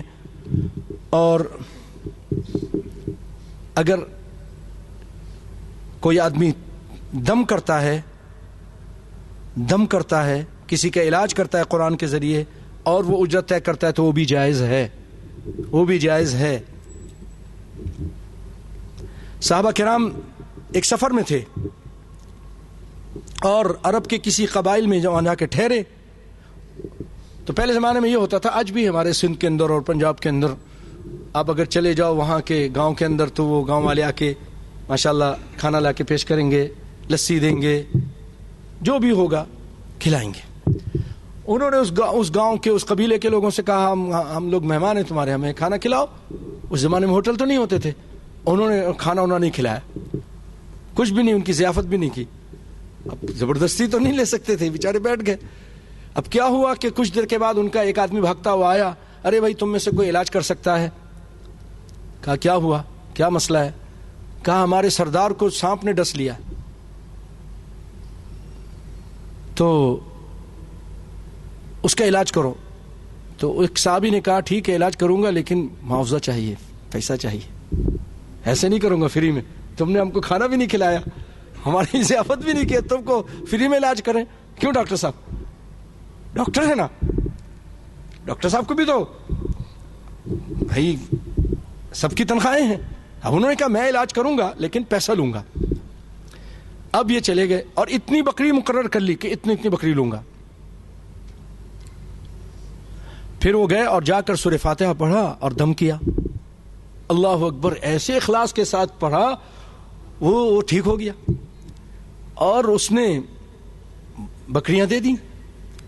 اب صحابہ کرام کہنے لگے بھائی ہم تو نہیں کھائیں گے، یہ تم نے پتہ نہیں کیا کیا ہے اور اس طرح یہ کر لیا ہے اور اس پہ اجرت لے لی ہے، ہم نہیں ہاتھ لگاتے، تم کھاؤ تم جانو. وہ بیچارے بھی کہہ لگے ٹھیک ہے رسول اللہ کے پاس چلتے ہیں. واپسی پر رسول اللہ کے پاس آئے، سارا قصہ سنایا تو آپ صلی اللہ علیہ وسلم فرمایا اقتسموا واضربوا لی معکم سہما، اس کو تقسیم کرو اور میرا بھی حصہ نکالو. میں نے تو سکھایا نا تم کو، یہ سورہ فاتحہ میں نہیں سکھائی ہے، میرا بھی حصہ ہونا چاہیے. آپ نے بھی. اس سے پتہ چلا کہ اس پر اگر کوئی جائز اجرت لیتا ہے تو وہ جائز ہے. جیسا کہ آپ صلی اللہ علیہ وسلم نے فرمایا کہ اجرت کی مستحق اشیاء میں سے سب سے زیادہ حقدار اللہ کی کتاب ہے. یہ روایت ہے، بخاری کی روایت ہے. اللہ اکبر. قرآن کی تعلیم پر اجرت لینا بھی درست ہے. آج یہاں ہمارے بحرین میں بھی ایک جراثیم پاکستان سے منتقل ہو کے یہاں آیا اور یہاں ہماری مسجد میں پھڈا کرنے آ گئے تھے. تو اللہ تعالیٰ جزائے خیر دے، ہمارے شیر خان صاحب نے 2-3، ہم نے تو نہیں کیا، تو غصے میں آ گئے، اس کو 2-3 لگا بھی دیا. اللہ تعالیٰ ان کی حفاظت فرمائے. شیر خان صاحب ہے نہیں، تو وہ یہاں پر کہتے ہیں یہ امام لوگ تنخواہ حرام ہے، یہ مؤذن سب حرام ہیں، اور یہ قرآن پڑھانے والے ان کی تنخواہیں. وہ کوئی جماعت المسلمین پاکستان میں بنی تھی، اللہ نے ان کا بیڑا غرق کر دیا. سب کو کافر سمجھتے تھے، سب کو کہتے تھے سب کافر ہیں. انہوں نے اپنا نام کوئی کیا رکھ لیا ہے، کوئی کیا رکھ لیا ہے، کوئی اپنے آپ کو کیا کہلاتا ہے. ہمارا نام تو مسلمین ہی ہے اور اس کے علاوہ کچھ نہیں ہے. بعد میں پھر 2 گروپ ہو گئے. ہاں بھائی اب تم کون سے مسلمین ہو، اب بتاؤ تم کون سے ہو، تم نے بھی کوئی پہچان. ہم BSc والے، مسعود الدین BSc، وہ فلانے والے. اب تقسیم ہوئے نا تو پھر علامت رکھ رہے ہو نا. اسی طرح ہمارے اسلام میں جب اس طرح کی تقسیم ہو گئے تو پھر ہم نے اپنی نشانی کے طور کون سے بھائی سب شیعہ بھی مسلمان کہلاتا ہے، قادیانی بھی مسلمان کہلاتا ہے، سب اپنے آپ کو مسلمان کہتے. تم کون سے مسلمان ہو؟ ارے ہم وہ ہیں جو کتاب و سنت پہ چلتے ہیں، کسی شخصیت کی طرف نہیں، اللہ کی کتاب اور محمد مصطفیٰ کی کتاب صلی اللہ علیہ وسلم کی، اس پہ چلتے ہیں. صحابہ کرام کے طریقے پہ چلتے ہیں اور صحابہ کرام کے طریقے پہ چلنے والے کو سلفی کہتے ہیں. ہم سلفی ہیں، ورنہ ہمارا نام مسلمان ہے اور ہماری پہچان کے لیے ہم نے یہ اللہ کے فضل و کرم سے رکھا ہے۔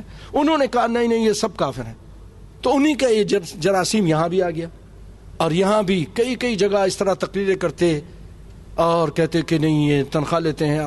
سیدنا عمر رضی اللہ تعالیٰ عنہ نے اپنے دور میں اماموں کے اور مؤذنین کے وظیفے جاری کیے تھے، کیا عمر غلط کریں گے؟ آپ صلی اللہ علیہ وسلم کیا فرمایا؟ علیکم بسنتی وسنت الخلفاء الراشدین المہدیین من بعدی عضوا علیہا بالنواجذ، میری سنت کو اور میرے صحابہ کرام کی سنت کو مضبوطی سے تھام لو۔ اگر میری سنت میں وہ بات نہ ملے تو صحابہ کرام کی سنت میں دیکھو۔ اللہ اکبر اللہ اکبر، اور اس کا انکار کر دیا۔ آپ سنیے، دیکھیے، آپ صلی اللہ علیہ وسلم فرماتے ان احق ما اتخذتم علیہ اجرا کتاب اللہ، بے شک سب سے زیادہ مستحق چیز اس پر تم اجرت لو وہ اللہ کی کتاب ہے۔ اگر آپ بتائیے، اگر ہم قاری حضرات اور یہ علماء نہ پڑھائیں تو کون پڑھائے گا؟ مسجد کے امام کی تنخواہ نہ ہو تو کون پھر امامت کرے گا؟ مسجد کا حل تو پھر برا، نہ صفائی ہوگی نہ اذان کا۔ بھائی اللہ تعالیٰ نے ایک نظام بنایا ہے اور صحابہ کرام نے اس کو جاری کیا ہے، اللہ کے فضل و کرم سے یہ چل رہا ہے اور بالکل جائز اور درست ہے۔ ان پھڈے بازوں کے اور اس طرح دھوکہ دینے والے فریبی لوگوں کی باتوں میں بالکل مت آئیے۔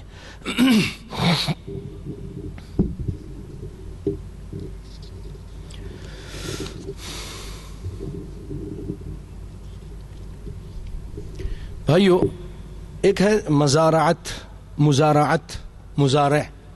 پتہ ہے نا، کھیتی باڑی کے لیے اپنی زمین دے دینا کسی کو۔ مختصر میں اس میں یہ بتا دوں، یہ جائز ہے، یہ بھئی میری زمین ہے، تمہاری ہو، تم کسان ہو، ٹھیک ہے، تم اپنی بیج لاؤ گے، تم یہ کرو گے، تو اس میں سے جو پیداوار ہوگی اس میں سے میں مثلا 10% لوں گا، 20% لے لوں گا، طے ہو جاتا ہے اور وہ راضی بھی ہو جاتا ہے، یہ پورے اس میں یہ جائز ہے۔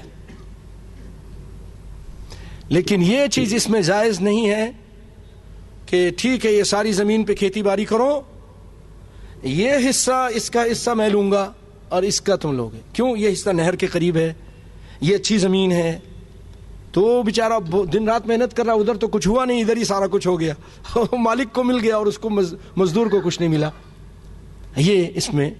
ورنہ یہ مزارعت کہ کسی کو کھیتی باڑی کے لیے اپنی زمین اس شرط پہ دینا کہ پیداوار کا ایک حصہ اسے بھی ملے گا۔ مزارعت کا دوسرا نام مخابرہ ہے۔ مساقات اور مزارعت میں صرف اتنا فرق ہے، مساقات میں درخت دیے جاتے ہیں اور مزارعت میں زمین، اور ان دونوں کی جواز کی دلیل حدیث میں ہے، جس میں مذکور ہے کہ نبی صلی اللہ علیہ وسلم یہودیوں کے پیدار کے مقرر کردہ دلیل کیا ہے کہ آپ نے یہودیوں کو جب ان پہ خیبر پہ قبضہ کر لیا، سب کچھ ہو گیا، تو انہوں نے کہا ہمیں ٹھیک ہے یہاں رہنے دیں، ہم آپ کھیتی باڑی کریں گے، تو آپ نے حصہ مقرر کیا درختوں کے بارے میں اور زمین کے بارے میں، تو پھر وہ حصہ ملتا تھا آپ کو، اس سے آپ اپنے گھر کا خرچہ چلاتے تھے۔ اللہ اکبر۔ لیکن کچھ روایتیں ایسی ہیں جس میں آپ دیکھیں گے نہا رسول اللہ صلی اللہ علیہ وسلم عن المزارعہ، آپ صلی اللہ علیہ وسلم مزارعت سے منع کیا ہے، تو اس کا کیا مطلب ہے؟ اس کا مطلب بھائیو مزارعت مطلقاً ممنوع نہیں، بلکہ اس میں صرف ایک خاص صورت ممنوع ہے، وہ یہ کہ مالک مکمل پیداوار کا تیسرا یا چوتھا حصہ مقرر کرنے کے بجائے مزارع کی زمین کے خاص حصے کے پیداوار کہ یہ میں لوں گا، یہ میں لوں گا۔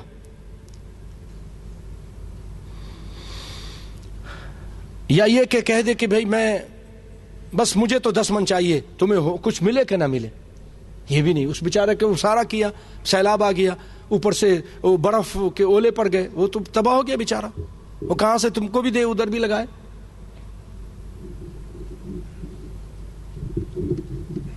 تو آپ نے پھر اس سے منع کیا ہے، لیکن مطلقاً نہیں منع کیا۔ مواجرت کیا ہے؟ کہ سونے اور چاندی یا مروجہ کرنسی کے عوض زمین ٹھیکے پر دینا۔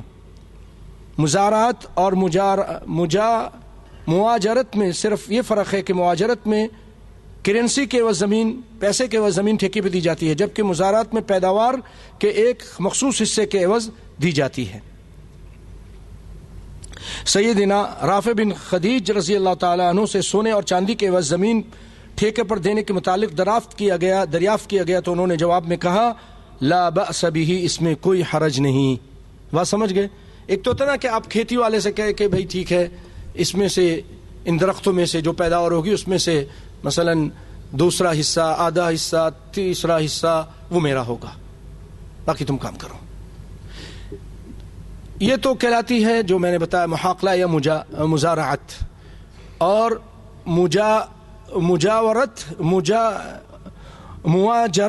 مواجرت یعنی اجرت سے کہ آپ کہو کہ ٹھیک ہے یہ زمین لے لو لیکن پیسے چاہیے، اس میں جو پیداوار آئے گی اس کے بعد مجھے پیسہ دینا ہے۔ تو جب صحابی سے پوچھا گیا تو کہا اس میں کوئی حرج نہیں ہے۔ یاد رکھیے اگر فصل یا پھلوں پر کوئی آفت آن پڑے تو اس کی قیمت نہیں لینی چاہیے۔ نبی صلی اللہ علیہ وسلم نے جیسا کہ جابر روایت کرتے ہیں ان النبی وضع الجوائح، کہ نبی صلی اللہ علیہ وسلم نے آفت زدہ کے نقصان کو معاف کر دیا۔ جوائح جمع ہے جائحہ کی، یعنی ایسی آفت مصیبت جو پھلوں اور اموال کو ہلاک کر دیتی ہے۔ ایک روایت میں ہے آپ صلی اللہ علیہ وسلم نے مصیبت زدہ کے نقصان کو چھوڑ دینے کا حکم دیا ہے۔ یہ اسلام ہے بھائیو۔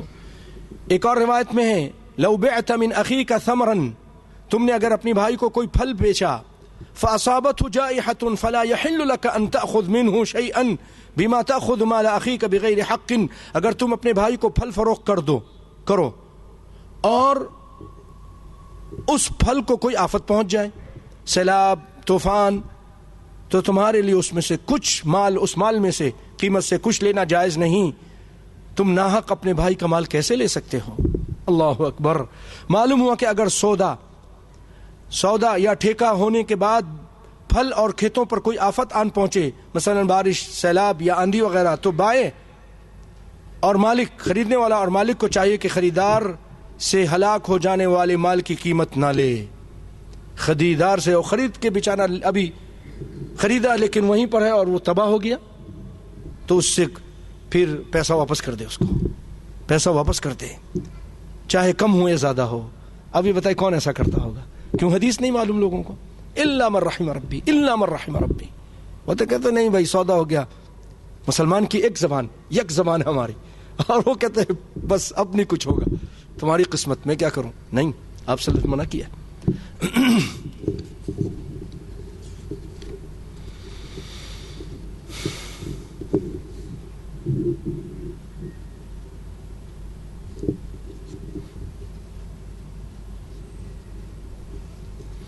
بھائیو میں ایک مختصر ہیڈنگ سنا دیتا ہوں۔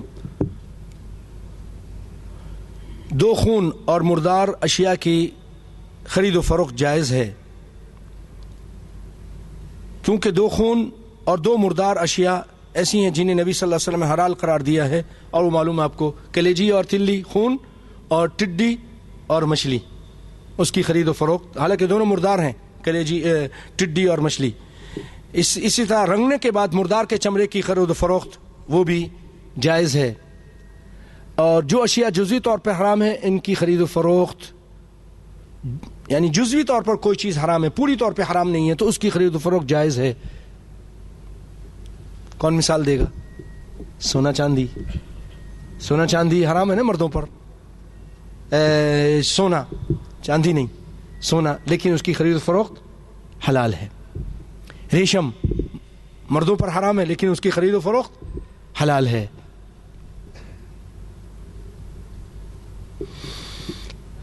جاندار کے مجسموں پر مشتمل بچوں کے کھلونے فروخت کرنا، آج بڑے بڑے بت ہم خرید کے لاتے اپنے گھروں میں رکھتے ہیں، اس کی تجارت بھی جائز نہیں ہے، اہل علم کا کہنا ہے کہ بچوں کو کھلونوں کی خرید و فروخت جائز ہے، خواہ وہ جاندار کے مجسموں پر مشتمل ہوں، کیونکہ ایسے کھلونوں، جانوروں کے مجسموں پر مشتمل بچوں کے کھلونوں کی خرید و فروخت، اہل علم کہتے ہیں کہ بچوں کے کھلونوں کی خرید و فروخت جائز ہے، خواہ وہ جاندار کے مجسموں پر مشتمل ہوں، کیونکہ ایسے کھلونے گھروں میں رکھنا جائز ہے، جیسا کہ بخاری میں کہ عائشہ رضی اللہ کے پاس گڑیاں تھیں، لیکن امام البانی رحمۃ اللہ علیہ فرماتے کہ یہ اس طرح کے جو ہمارے اپنے علاقے کے بنے ہوں، گھر کے بنے ہوں، یا اس طرح کے، وہ جو ڈول آتی ہے جس کے اندر گندا لباس بھی ہوتا ہے اور پورے انگریز کی ثقافت ہوتی ہے، وہ جائز نہیں، پورے انگریز کی. تو گڑیاں تھیں اور ان کے ساتھ رسول اللہ آپ کی موجودگی میں کھیلا کرتی تھیں. اس کی وجہ سے حافظ ابن حجر فرماتے ہیں کہ اس حدیث سے بچوں کی تصاویر اور کھلونے بنانے کا جواز ملتا ہے تاکہ اس سے بچے کھیل سکیں، اور تصاویر کی ممانعت کی عموم سے یہ صورت خاص ہے. ایک دوسری روایت سے معلوم ہوتا ہے کہ عائشہ کھلونوں میں ایک 2 پروں والا گھوڑا بھی تھا. اما عائشہ کے کھلونوں میں ایک گھوڑا ایسا تھا جس کے پر لگے تھے، آپ کو اس کا علم بھی تھا. تو جب ایسے کھلونے گھر میں رکھے جا سکتے ہیں تو اس کی خرید و فروخت بھی جائز ہے. کوئٹی فتویٰ کمیٹی نے بھی یہی فتویٰ دیا ہے. مجھ سے شروع میں تھوڑی سی جلدی ہو گئی، ورنہ یہ. لیکن اور جو کھلونے کے علاوہ خواہ ہم گھر میں بہت سارے بت قسم کے ہاتھی شو پیس کے طور پر لے آتے ہیں، وہ اس سے بچنا چاہیے، اور اس کی خرید و فروخت بھی جائز نہیں ہے.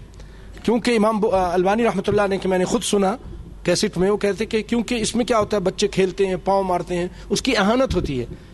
اس کو اٹھا کر ہم گھر میں سجا کر اوپر ہاتھی ہے تو جناب یہ گھوڑا ہے تو یہ شیر ہے، ایک احترام کے طور پر نہیں رکھتے بت کی طرح. اگر کسی کا مال چوری ہو گیا اور وہ کہیں مل گیا تو وہ اس کو خرید سکتا ہے. اللہ نہ کرے کسی کا ٹیلی فون چوری ہو گیا، اب بازار گیا تو وہاں پر، اب میرا ایک مرتبہ ٹیلی فون گر گیا، پتہ نہیں کہاں چلا گیا، نہیں مل رہا.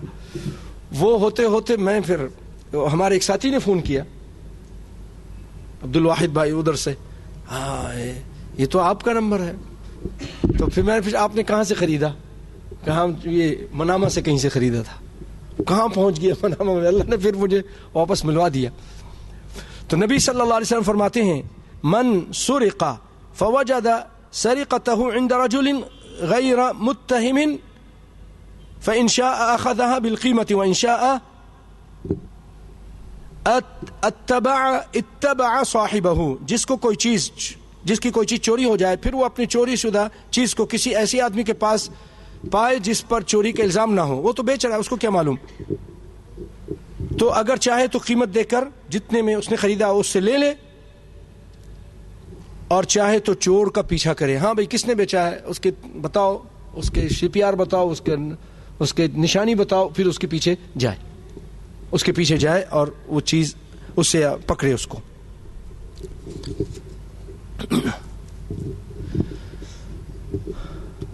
مالک، آپ نے کسی کو وکیل بنایا ہے تو وہ وکیل آپ کے مال میں تصرف کر سکتا ہے. کسی کو کہا کہ تم میرے یہ چیز بیچ دو، یہ کر دو، وہ کر دو. چھوٹا سا واقعہ اس کا سن لیجئے کہ نبی کائنات صلی اللہ علیہ وسلم نے عروہ رضی اللہ تعالیٰ عنہ کو 1 دینار دیا کہ جاؤ اس کی ایک بکری خرید کے لاؤ. بڑا پیارا واقعہ سنیے. جاؤ بکری خرید کے لائیں. وہ گئے بازار میں، دینار کے عوض 2 بکریاں خرید لیں. 1 دینار میں 2 بکریاں مل گئیں. اس زمانے میں ایسا سستائی کا زمانہ تھا. پھر انہوں نے کیا کیا، اس بکری میں سے 1 بکری کو 1 دینار کے بدلے فروخت کر دیا. 2 خرید لی 1 کے بدلے، 1 دینار سے 2 بکری. اس کے بعد ایسے سمجھے کہ تجربہ کار تھے، انہوں نے پھر وہیں 1 بکری بیچ دی 1 دینار میں. اب رسول اللہ صلی اللہ علیہ وسلم کے پاس آئے اور آپ کو بکری بھی دیتی اور دینار بھی واپس کر دیا. بکری بھی دے دی اور دینار بھی. تو آپ نے دیکھ کر فرمایا اللہ اکبر. آپ صلی اللہ علیہ وسلم نے جب یہ چیز دیکھی تو آپ نے ان کے لیے برکت کی دعا مانگی کہ اللہ ان کو برکت دے. ایماندار بھی تھے، منع رکھ لیتے اللہ کے رسول یہ لو باپ کی بکری لے آئے، وہ 1 دینار بھی رکھ لیتے. میں نے اپنے تجربے سے سارا کچھ کیا لیکن لا کے دے دیا، امانت داری سے تصرف کیا. اس سے پتہ چلتا ہے کہ وکیل جو ہے وہ مالک کے اگر اس کو اختیار دے دے تو اس پہ تصرف کر سکتا ہے، یہ کرنا، یہ کرنا، وہ کرنا. پھر آپ کی دعا سے پھر وہ مٹی پہ ہاتھ ڈالتے تھے تو وہ سونا یا وہ نفع اٹھاتے تھے. دور دراز علاقوں میں تجارت کے لیے سمندری سفر کیا جا سکتا ہے.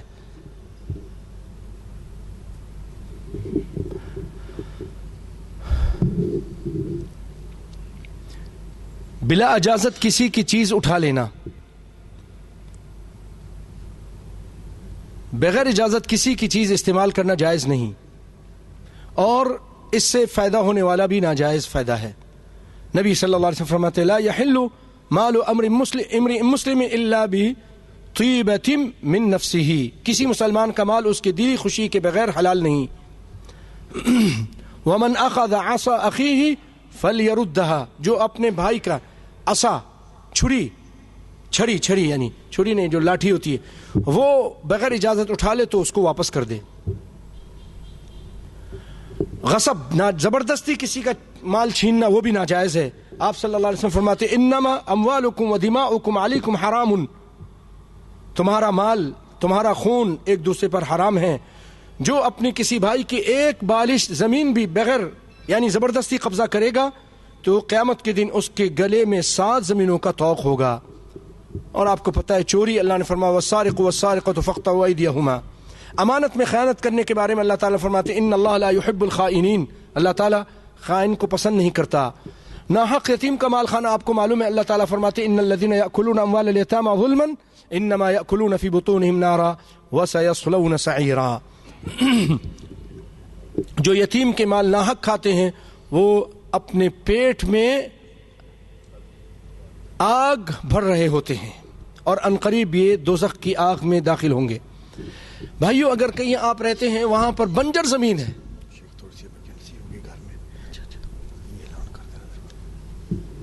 اللہ خیر کرے، اگر آپ کہیں جگہ رہتے ہیں وہاں پر بنجر زمین تھی، اس کو اگر آپ نے آزاد کیا تو وہ آپ کی ہے، وہ آپ کی ہے۔ سنیے حدیث، من عمر ارضا لیست لأحد فهو احق بها، آپ صلی اللہ علیہ وسلم فرمائے جس نے ایسی زمین کو آباد کیا جو کسی کی ملکیت نہیں تو وہی اس کا حقدار ہے، زیادہ حقدار ہے۔ بخاری کی روایت ہے۔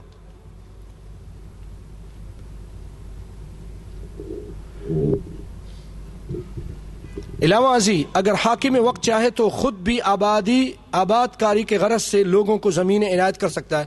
بھئی یہ جگہ بالکل بے آباد ہے، ٹھیک ہے، تم لوگ یہاں رہو اور یہاں تجارت کرو اور یہاں کھیتی باڑی کرو، جو یہاں رہے گا وہ اسی کی ہو جائے گی۔ تو یہ بھی جیسا کہ رسول اللہ صلی اللہ علیہ وسلم نے مختلف صحابہ کو زمینیں عنایت فرمائی تھیں۔ ہبہ اور عطیہ، اپنی خوشی سے بلا کسی عوض کسی کو مال دینا، یہ ہدیہ اور عطیہ کہلاتا ہے۔ مثلا آپ نے کہا ٹھیک ہے، خوش ہو گئے، یہ کار تمہاری ہے، اب بعد میں کہتے ہیں واپس کرو، تو ایسا ہے جیسے کوئی کتا کہہ کر کے چاٹتا ہے، یہ اس طرح کا ہے۔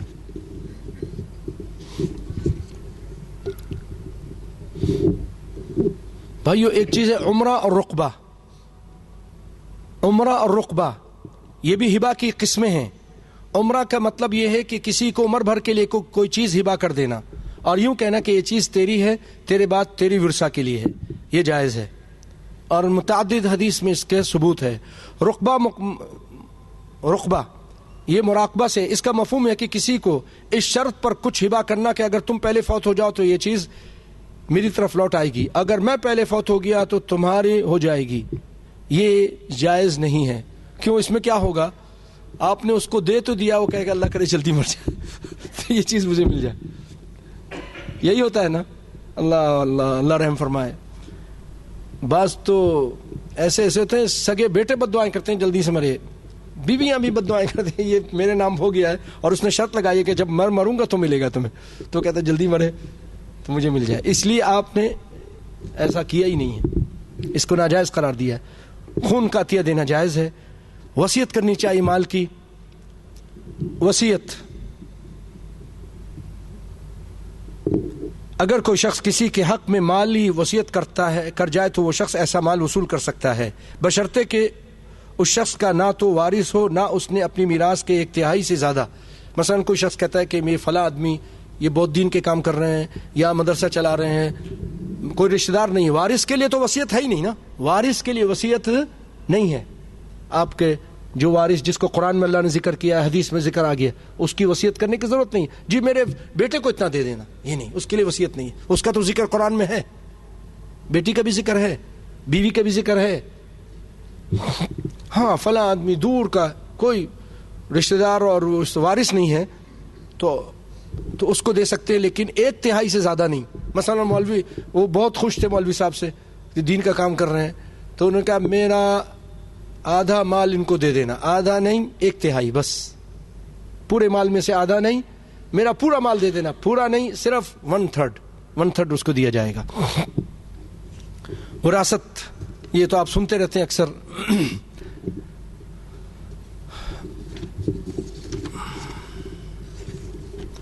بھائیو اس کے بعد جو ہے نا مسئلے مسائل اگر اللہ نے موقع دیا تو قرض کے مسائل ہیں وہ آئندہ آپ کے سامنے، پھر سود کے مسائل، اور لگتا ہے کہ آئندہ بھی شاید پورا نہیں ہوگا۔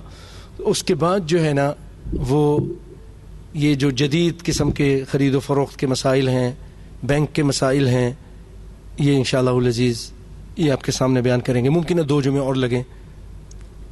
اللہ تعالی ہمیں دین کی صحیح سمجھ عطا فرمائے، اور اللہ رب العالمین ہمیں قرآن و سنت پر عمل کرنے کی توفیق عطا فرمائے، حلال و حرام کا اللہ تعالی ہمیں خیال رکھنے اور حلال کو اپنانے اور حرام سے بچنے کی توفیق عطا فرمائے۔ وآخر دعوانا الحمدللہ رب العالمین۔